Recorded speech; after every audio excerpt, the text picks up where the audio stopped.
You've been waiting all week for that Saturday show. Tune in, see what happened, let your troubles go. Work real hard, now it's time to take it slow. Kick back and relax with that Saturday show.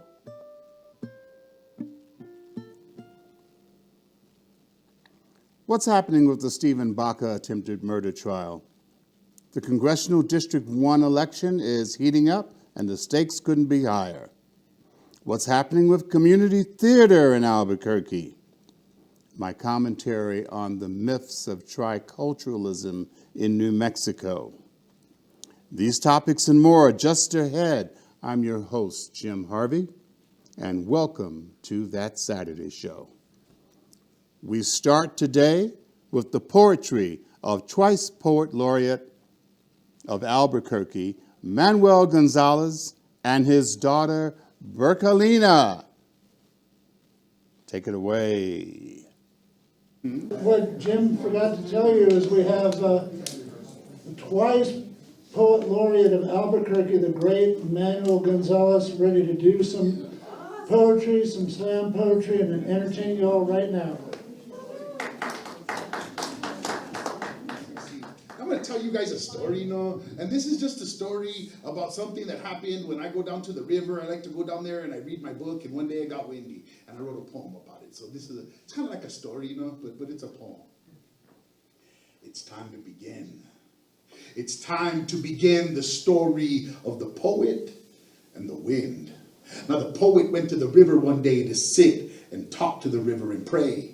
The trees were happy to see him with their leaves red, brown, and gold because fall was falling fast and things were beginning to get cold. So the poet gave respect to the river, respect to the sky, and respect to the earth. The four directions and inner reflections as to why he was given his birth. When all of a sudden the poet heard leaves rustling and he knew that it must have been the wind. And he knew that the wind always blew right through him. So he packed up his things to go home. Now the wind was from the north, powerful and strong, and the breeze made the trees howl and sing the wind's song. So the poet started stepping, but the wind gave chase, and it kicked up dust and right up into the poet's face. And the poet, he wasn't going to stand for this disgrace. So the poet did the craziest thing you'd ever see. The poet battled the wind with poetry. And the wind got crazy and it started to gust. And the poet raised his head and he started to bust about Earth's pollution and mind evolution and how you can kill the revolutionary, but you can't kill the revolution. And just when it looked like the poet was winning, the wind began to gather and it started spinning and it knocked that poet blind because the wind is a warrior just as old as time. Came at that poet so hard that it blew the poet's mind. So he started reaching for metaphor, searching for simile, digging deep inside himself for the capability of seeing beauty in everything. And his heart began bursting and blooming, and he spoke of love and life and his emotions inside. But then the wind came at him like an ocean tide, and it knocked that poet right off of his feet. But that poet, he wasn't that easily beat. He got right back up and started his expression, making each and every word a personal confession. The poet tried to find all the prose he could muster, but the wind was blowing hard and it started to bluster, and the clouds came to help him and they darkened the sky. But the poet kept speaking and he let his spirit fly and he pummeled the wind with prose. But the warrior wind, it got stronger and rose. It came at him from the front, it came at him from the rear. It threw the poet, rocked the poet, knocked the poet, tossed the poet. But it tasted the poet's tears. So the poet cried out for justice, and he called upon his ancestors. He used every poetic technique he could remember, defining his culture and finding his consciousness. He let those words flow till he was out of breath. He had nothing left. But then he realized something, and he didn't know what to do because he saw that the wind had died down too. See, neither of them was stronger than the other. Both of them warriors. Both of them brothers. They had stood eye to eye, toe to toe. But they no longer look at the other as a foe. And that's where the story must end. Both having respect for their newfound friend. The wondrous tale of the poet and wind. Thank you.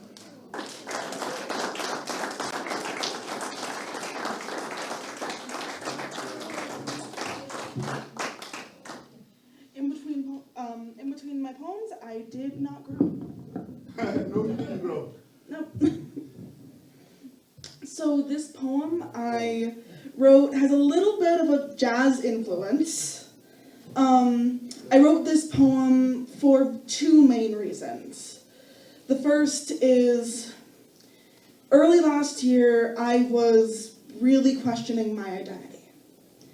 And I ended up figuring out that I am bisexual. I like both women, men, and non-binary people.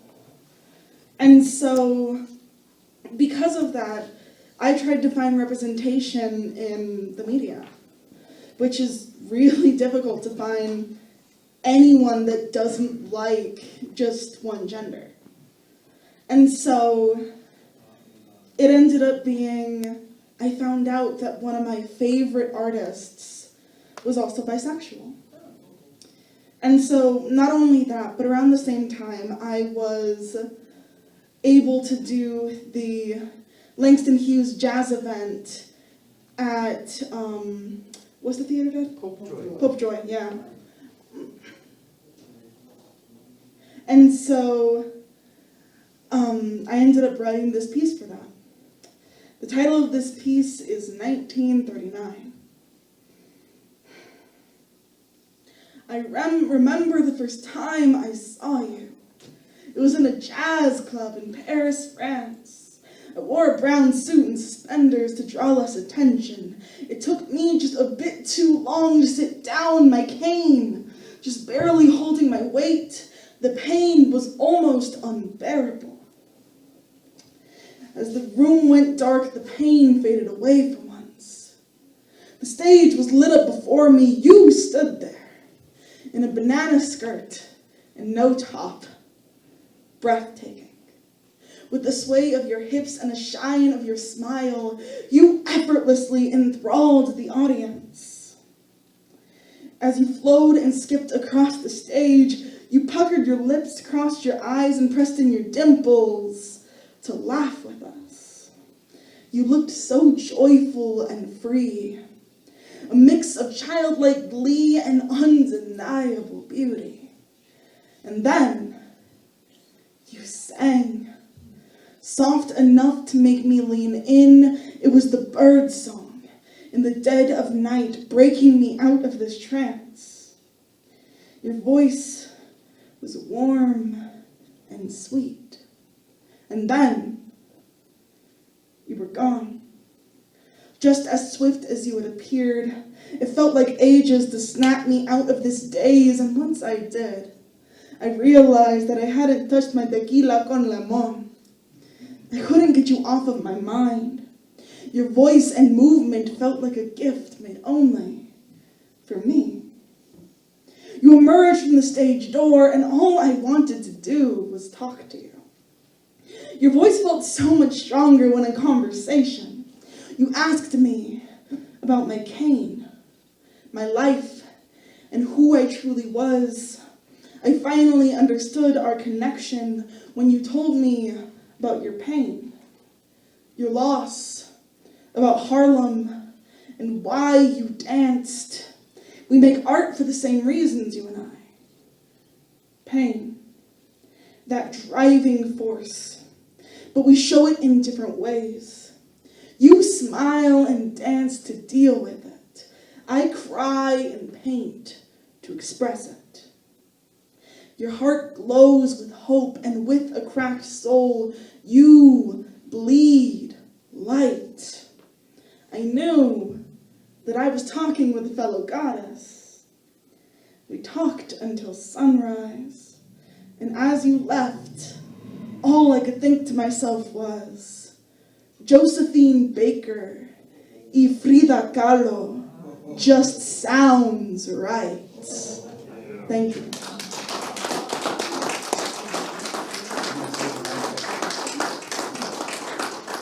So this is the prodigy Sarita Sol Gonzales And I'm Manuel Gonzales, and thank you for listening, and thank you for letting us be part of your intermission, and thank you for being here.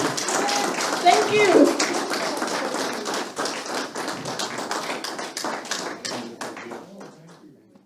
All that talent wrapped up in one family. Thank you to Manuel Gonzales and Burquelina Gonzales. Let's do a little news. So, a year ago, Scott Williams was shot and nearly died during the Oñate statue demonstration here in Albuquerque.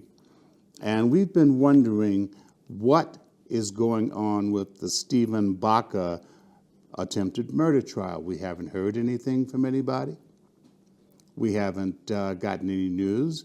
And we're just wondering, are they trying to think that it's going to just go away? I certainly think not. Let's keep on the pressure and find out what's happening.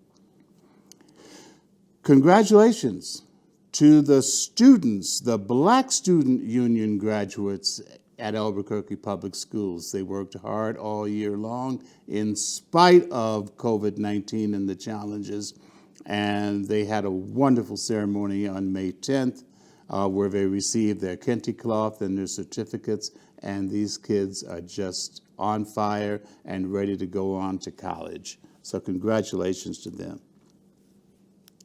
The 73rd Nakba Emergency March and Rally is scheduled for later today, 3 o'clock at Tigway Park.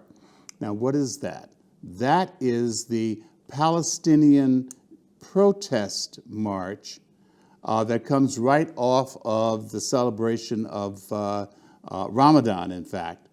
But they're making this a march and a rally because of what's going on in Israel and Palestine right now, where Israel is using a howitzer cannon against a fly swatter to continue the apartheid oppression that's happening in the occupied territories of Palestine. So they're having a rally to raise awareness. If you're not doing anything this afternoon, let's get down there and show our solidarity with the people of Palestine.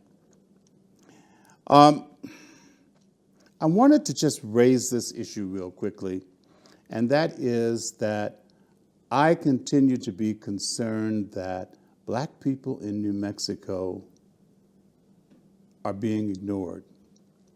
We refer to this state as a tricultural state: Hispanics, whites, Native Americans, and Black people just don't seem to get counted or considered into the equation.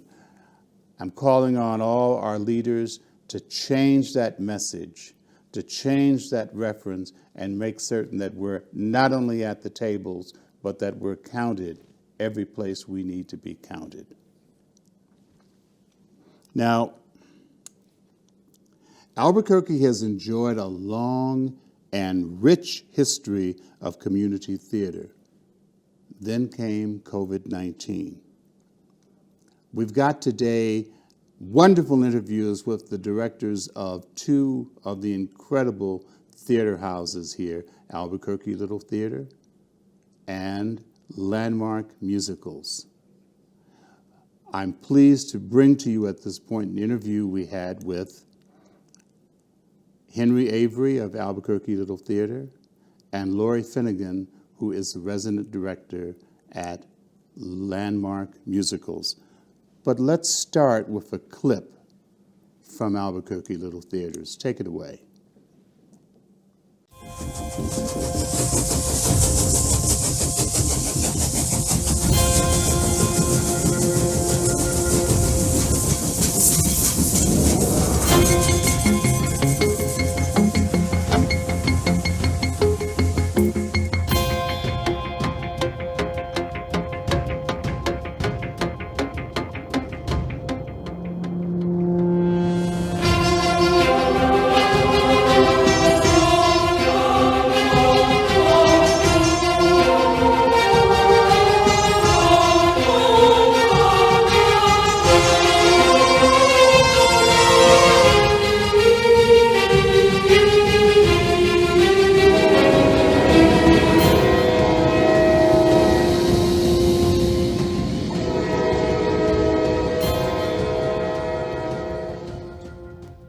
morning.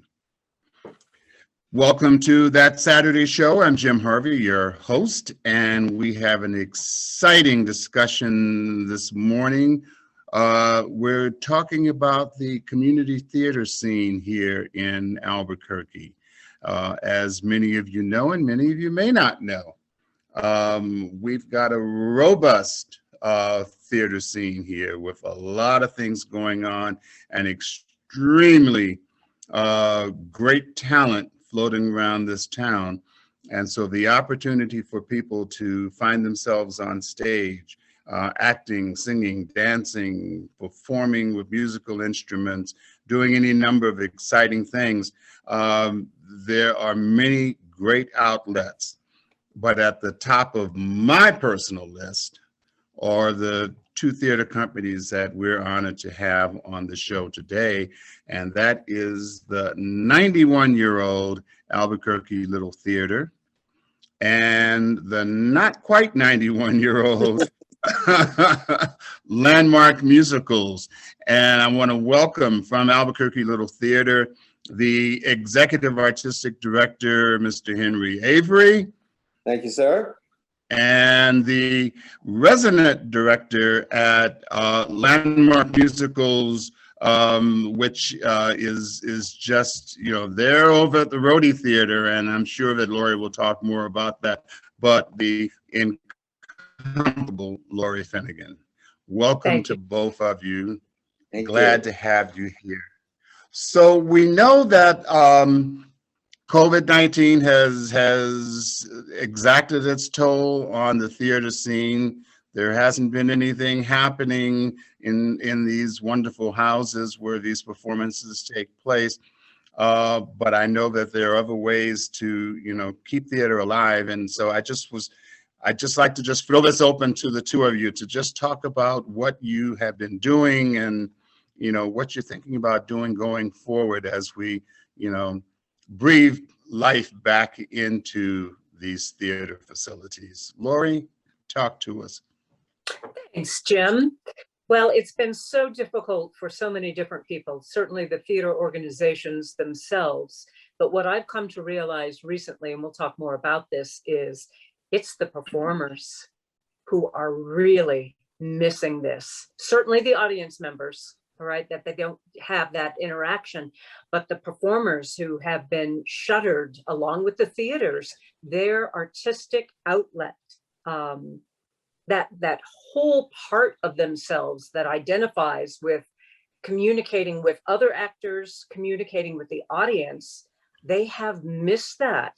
And as the whole nation and the whole world has come to realize, you know, higher suicides, depression, all of that as a result of the pandemic. I'm not equating suicide and depression with actors, but we've missed that interaction that is so vital to our well-being. Henry? So true. Yes. I mean, I certainly understand where Laurie is coming from with how, in talking with the performers and the actors and the artists in the community, you know, how devastated they are to not have that outlet. We tend to take it for granted in Albuquerque because we have so many community theaters and so many outlets for talent. And when suddenly that is taken away from us, I mean, it's a huge impact on members of the community.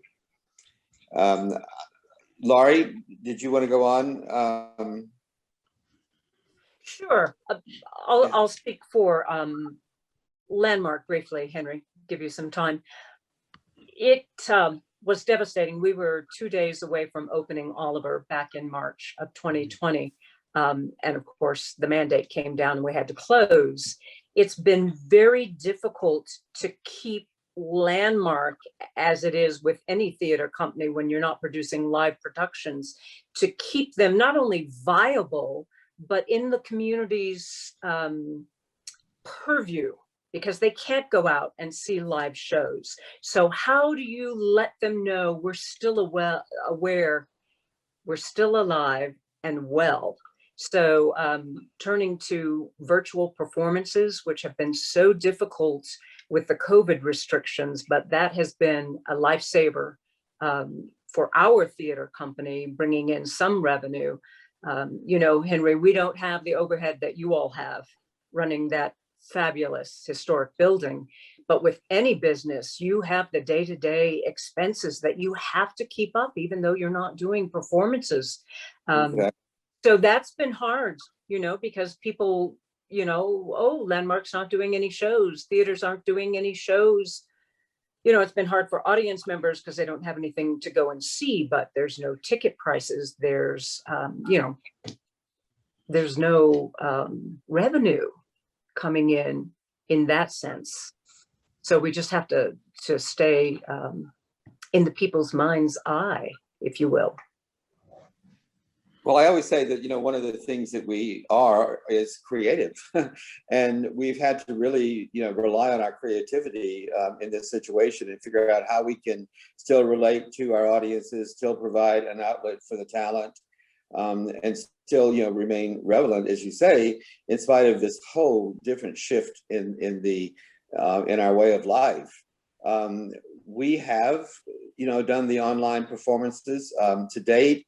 We've produced 7, online shows.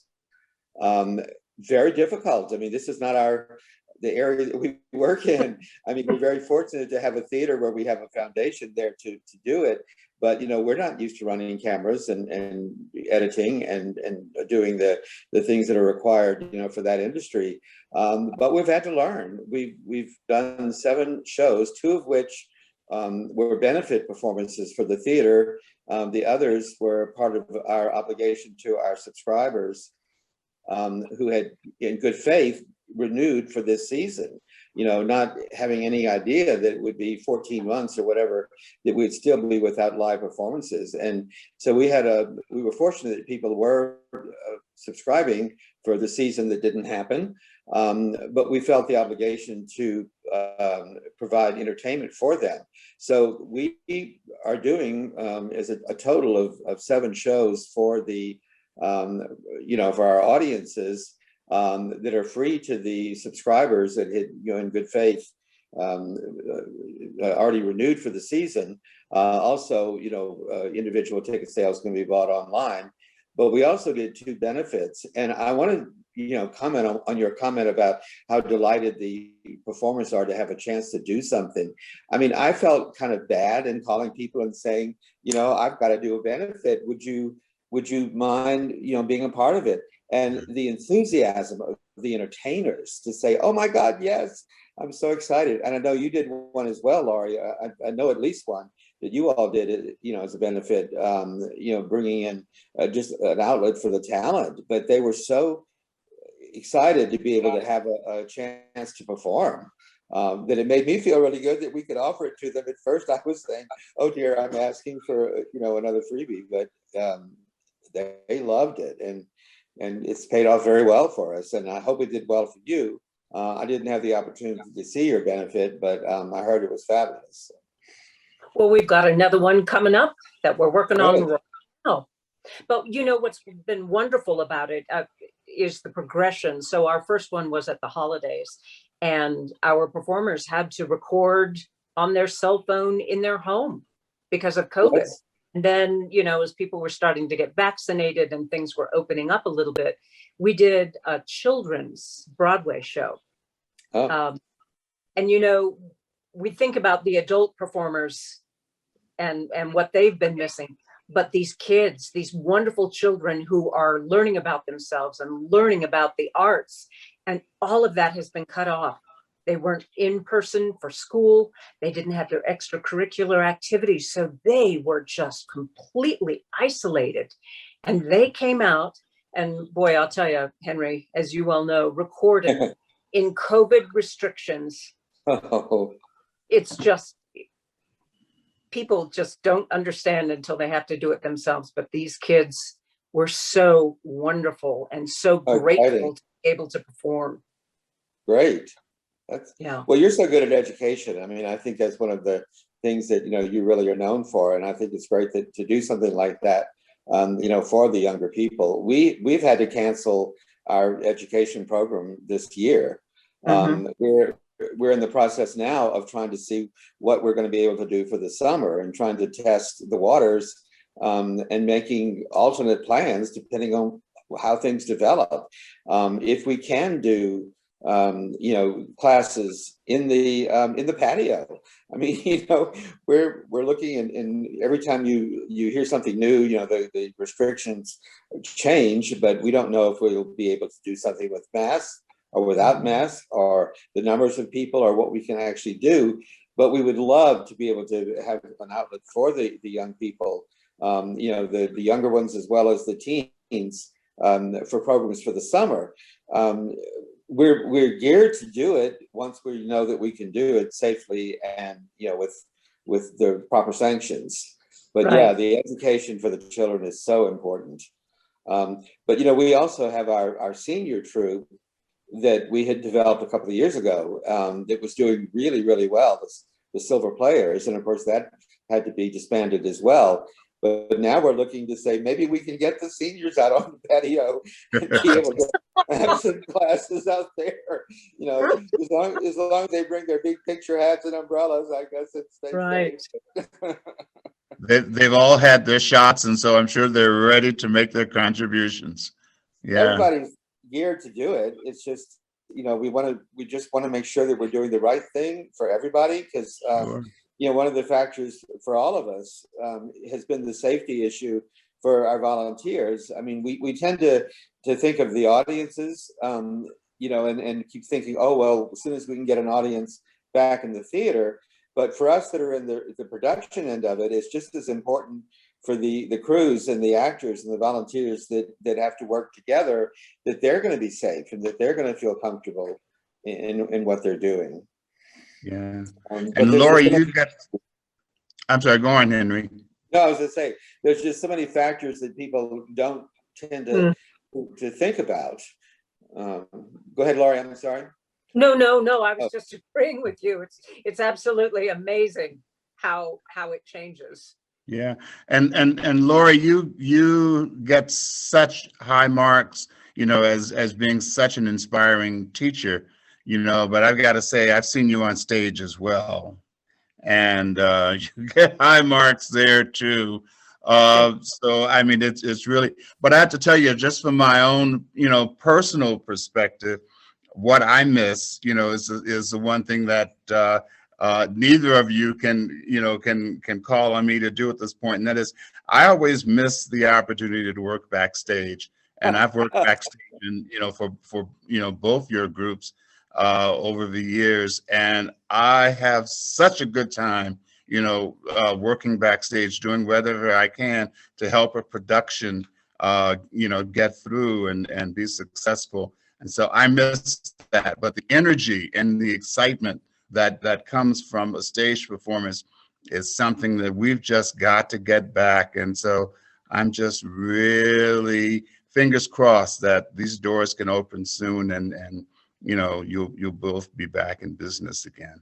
Well, thank you. And I appreciate you mentioning the backstage people, because I mean, when we think of, the people that are being deprived of the opportunity, we think of the actors and we think of the audience.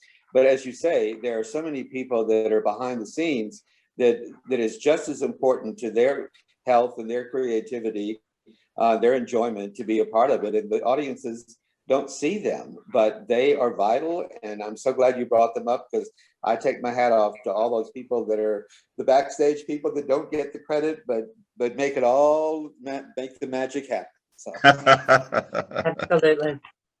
It's so much fun. It's so much fun. So you've both talked about virtual performances that you've done. Do you have anything else on the drawing board for the future? Have you started planning your grand reopenings, for example? Are you thinking that far ahead? Laurie, I mean, I am, in the sense that we still have two online productions. We have one that's running this weekend, Vanities. It's a wonderful show, 3 fabulous actresses doing that show that runs through Thursday or Sunday of this weekend. If you go to the website, you can get information on those performances. Then we're doing something called a killer party, which is a murder mystery musical that was written to be filmed in the COVID situation. I mean, all of the filming is done in the individuals' homes. The way it was written, we have a traveling bag of equipment with the phones and the lights and everything to go around to each of the individuals, and all of their stuff is filmed by themselves. I mean, we've had online consultations and directing, if you want to call it, and then it's up to them, and we are now in the process of getting all of this back and editing it. But it was done professionally in New York, you know, at the height of the crisis, in the end of last year. It was quite successful, quite fun.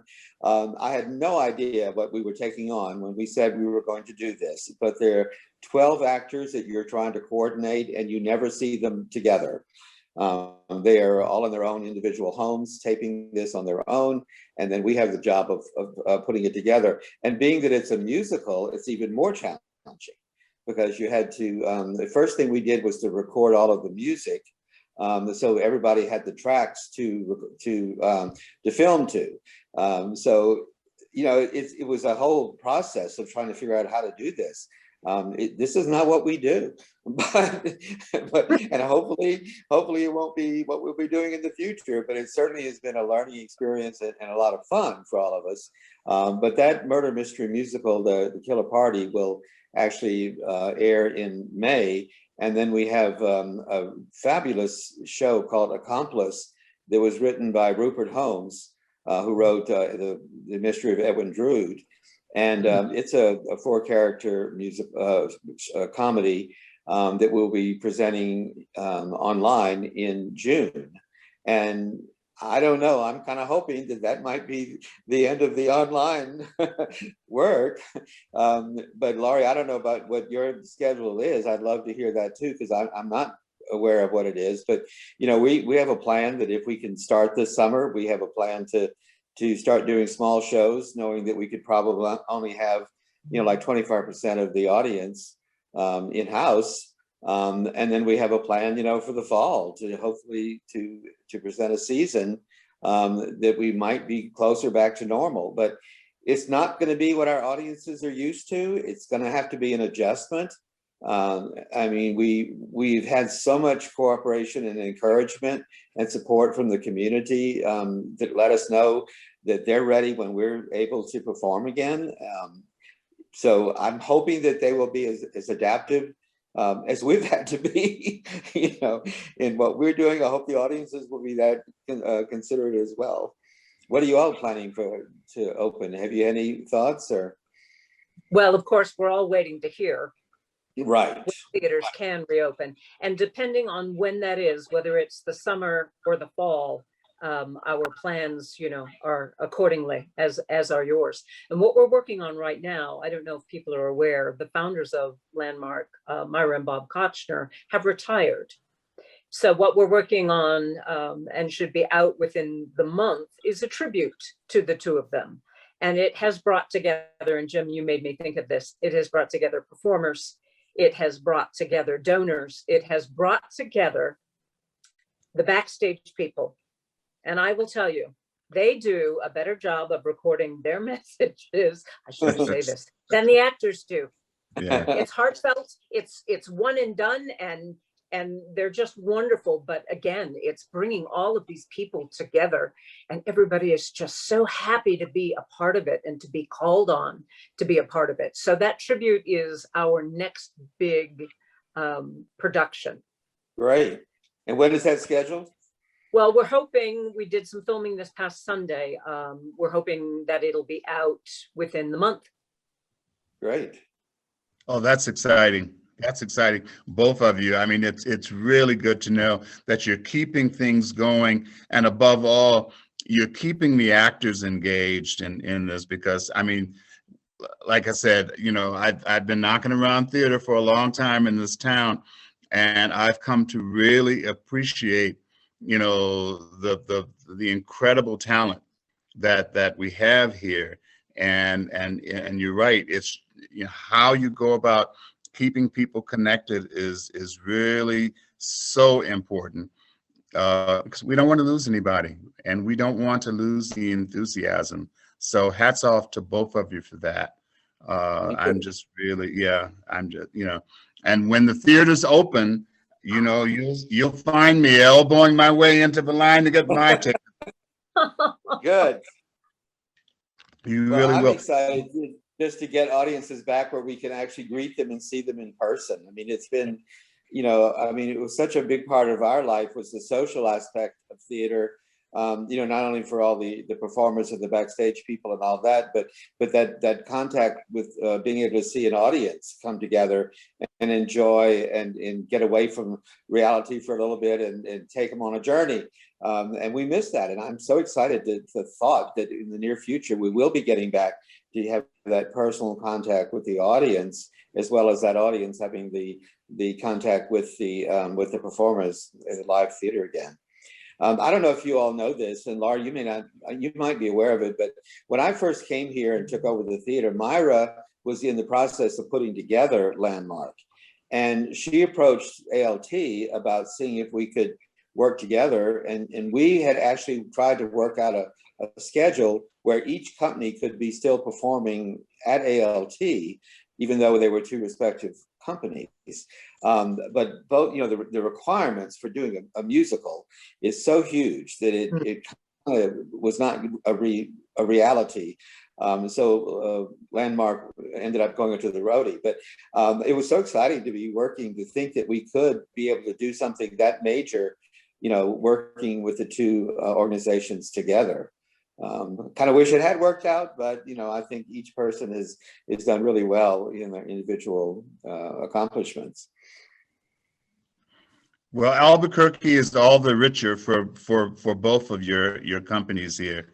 I mean, it's when I talk about what's going on here to people that live in other parts of the country, they're just in awe of, about the talent and about the productions, that happen here. And you all are as far as I'm concerned, you're the leaders in this town and making things happen. You really are. And, again, hats off to both of you for the incredible work that you're doing. And here's hoping that we are looking at butts and seats, as we say, real soon, because the performers need the energy of the audience. That's such an important element in a good production. So we've got a little less than a minute left, and I just wanted to see if you all had any parting thoughts you wanted to share with our viewers before we sign off. I would just like to say thank you, Jim, for giving both Henry and I, Landmark and ALT, the opportunity to talk today and to remind people that we're still here and we can't wait until we can perform for audiences. Thank you. Yes, thank you. Exactly. Very important, and we really appreciate your support and the support of the community. I mean, I really have to say, Albuquerque has been just very generous and very supportive, and that means the world to all of us in the entertainment business. So thank you, Albuquerque, and thank you, Jim, for having the two of us in today. We treasure you, and thank you so much, and we look forward to seeing you both real soon. Thanks again. Thank you. Thank you, Jim.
to walk and hasn't learned to talk. A little behind is kind of inclined to regret.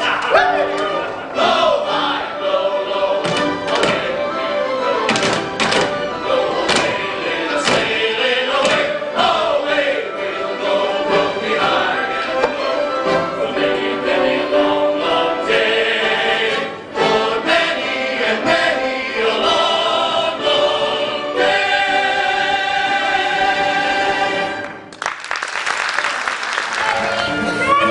Ready, don't forget, don't be slow, ready, set, here we go, when the lights go dark, Tinkerbell, come on, hurry up and follow me, for soon I will be gone, time to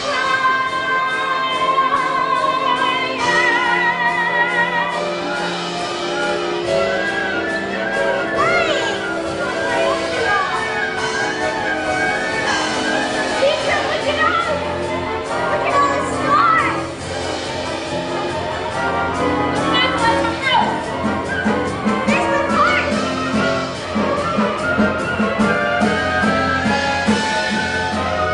Come now! Ready? Catch me if you can! Matchmaker, matchmaker, you know that I'm still very young. Please take your time. Up to this minute, I misunderstood that I could get stuck for good. Dear Yenta, see that he's gentle. Remember, you were also a bride. It's not that I'm sentimental. It's just that I'm terrified.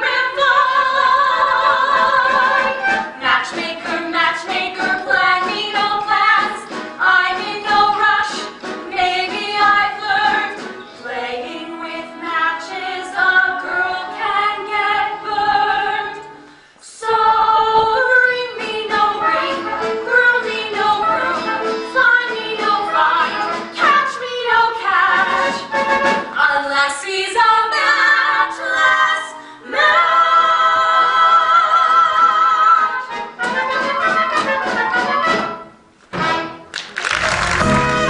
Always look on the bright side of life.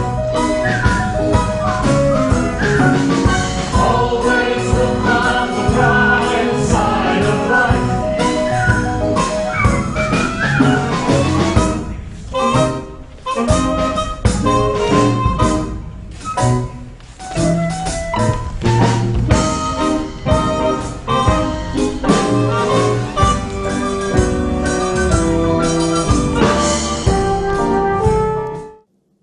I am all goo for good news, and coming up will be one of our favorite segments. That's Good News with Hassani Olujimi. And following Hassani, we've got another chapter from that book on tyranny, read by our own Tracy Jordan. I am so looking forward to this next chapter because it is just full of twists and turns and important wisdom. I hope that you will enjoy it as much as I do. And until we get together again, this is Jim Harvey, your host, thanking you for tuning in to another episode of That Saturday Show. Have a great weekend.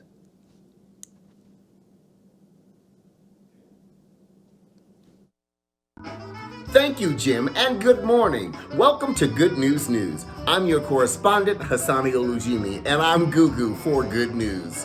As you know now, the goal of this segment is to inspire and uplift you, the viewer, with nothing but good news. So let's jump right in. Our only story today reads like this. Europe will reopen its doors to vaccinated American tourists this summer.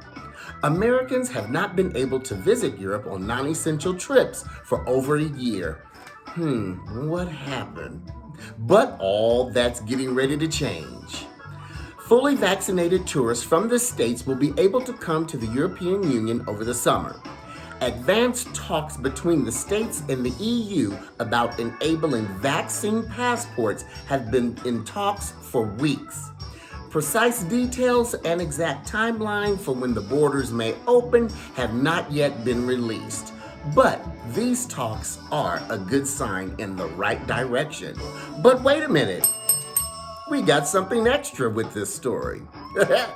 If you can't wait for your European trip, Greece has already announced that Americans who can show proof of vaccination or a negative COVID test can now visit the holiday hotspot. Now, isn't that good news? Hey, everybody, we're moving in the right direction. Well, I'd like to turn it over to my good buddy and friend, Little Big Mama. Little Big Mama, what do you have for us today? Thank you, Hassani. I hope all the mothers had a lovely Mother's Day last weekend. Speaking of Mother's Day, my husband, before taking me to dinner, went and got a haircut and a shave. And he went to the barber, and the barber said, before I shave you, I need you to put this wooden ball in your mouth so I can shave around your cheeks a lot closer. So my husband said, well, what if I swallow the ball?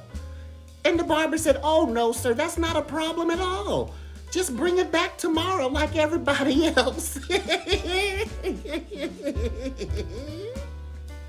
Before I go, I have a little dating advice for you that was given to me by my grandmother when I was 16. Yes, just yesterday. She said, Little Big Mama, be careful dating someone who's cross-eyed. They might be seeing people on the side. Thank you, baby. You have a good day. Bye. I love Little Big Mama's pearls of wisdom. The best way to turn a frown upside down is to get goo-goo for good news. I'm your correspondent, Hassani Olujimi, special guest, Little Big Mama. We'll see you next time right here on That Saturday Show with more good news. Lesson 8. Stand out. Someone has to. It is easy to follow along. It can feel strange to do or say something different. But without that unease, there is no freedom. Remember Rosa Parks? The moment you set an example, the spell of the status quo is broken, and others will follow. After the Second World War, Europeans, Americans, and others created myths of righteous resistance to Hitler. In the 1930s, however, the dominant attitudes had been accommodation and admiration. By 1940, most Europeans had made their peace with the seemingly irresistible power of Nazi Germany. Influential Americans, such as Charles Lindbergh, opposed war with the Nazis under the slogan of America First. It is those who were considered exceptional, eccentric, or even insane in their own time, who did not change when the world around them did, who we remember and admire today. Well before the Second World War, numerous European states had abandoned democracy for some form of right-wing authoritarianism. Italy became the first fascist state in 1922 and was a military ally of Germany. Hungary, Romania, and Bulgaria had been drawn toward Germany by the promise of trade and territory. In March 1938, none of the great powers offered any resistance as Germany annexed Austria. In September 1938, the great powers, France, Italy, and Great Britain, then led by Neville Chamberlain, actually cooperated with Nazi Germany in the partition of Czechoslovakia. In the summer of 1939, the Soviet Union allied with Nazi Germany, and the Red Army joined the Wehrmacht in the invasion of Poland. The Polish government chose to fight, activating agreements that brought Great Britain and France into the war. Germany, supplied with food and fuel by the Soviet Union, invaded and quickly occupied Norway, the Netherlands, Belgium, and even France in the spring of 1940. The remainder of the British Expeditionary Force was evacuated from the continent at Dunkirk in late May, early June 1940. When Winston Churchill became Prime Minister in May 1940, Great Britain was alone. The British had won no meaningful battles and had no important allies. They had entered the war to support Poland, a cause that seemed lost. Nazi Germany and its Soviet ally dominated the continent. The Soviet Union had invaded Finland in November 1939, beginning with a bombing of Helsinki. Right after Churchill assumed office, the Soviet Union occupied and annexed the 3 Baltic states of Estonia, Latvia, and Lithuania. The United States had not entered the war. Adolf Hitler had no special animus towards Britain or its empire, and indeed imagined a division of the world into spheres of interest. He expected Churchill to come to terms after the fall of France. Churchill did not. He told the French that, whatever you may do, we shall fight on forever and ever and ever. In June 1940, Churchill told the British Parliament that the Battle of Britain is about to begin. The German Luftwaffe began the bombing of British cities. Hitler expected that this would force Churchill to sign an armistice, but he was mistaken. Churchill later called the air campaign a time when it was equally good to live or die. He spoke of the buoyant and imperturbable temper of Britain, which I had the honor to express. In fact, he himself helped the British to define themselves as a proud people who would calmly resist evil. Other politicians would have found support in British public opinion to end the war. Churchill instead resisted, inspired, and won. The Royal Air Force, including 2 Polish squadrons and a number of other foreign pilots, held back the Luftwaffe.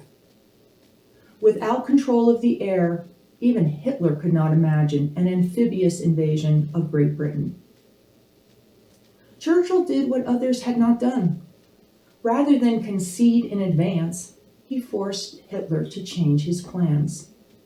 The essential German strategy had been to remove any resistance in the West, and then to invade, thus betraying the Soviet Union, and colonize its western territories.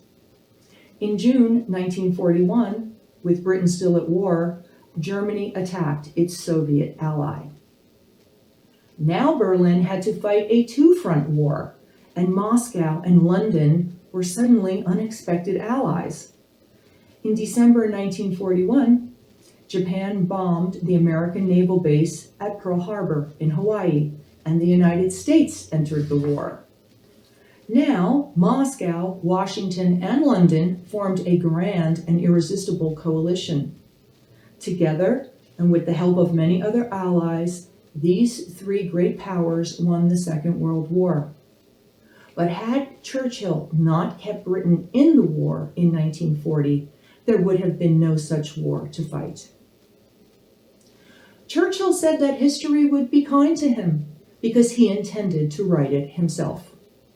Yet in his vast histories and memoirs, he presented his own decisions as self-evident and credited the British people and Britain's allies. Today, what Churchill did seems normal and right, but at the time, he had to stand out. Of course, Great Britain was only in the war because the Polar leadership had chosen to fight in September of 1939. Open Polish armed resistance was overcome that October. In 1940, the character of the German occupation was becoming clear in the Polish capital of Warsaw. Teresa Pekarowa was meant to finish high school that year.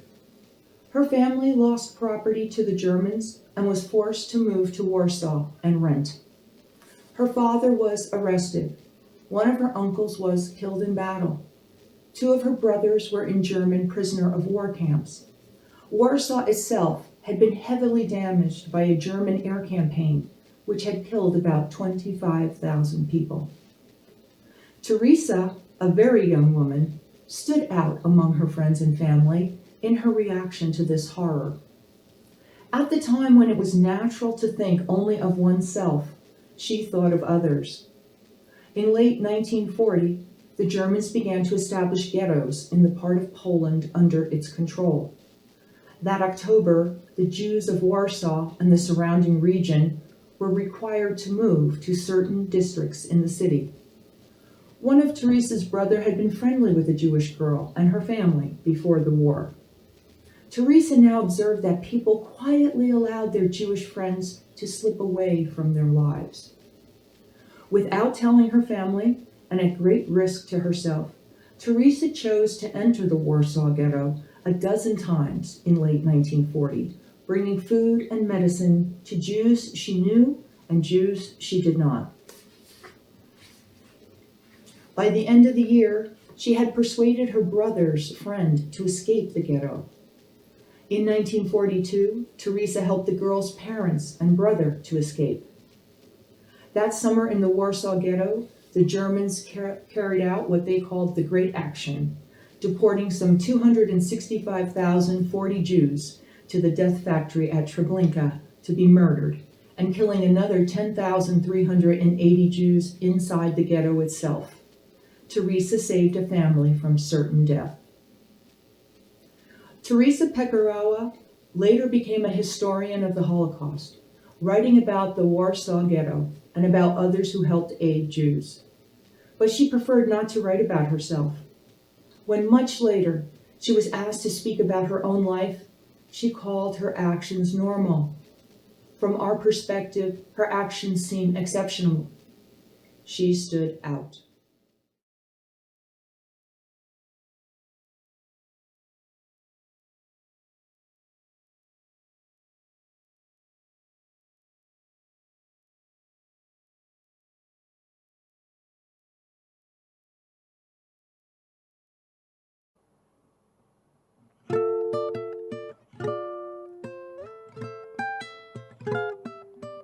Until the next time, it's time to say goodbye. When you out here in the streets, keep it real, 505. We love everybody, we just want to let you know. Thanks for tuning in to that Saturday show.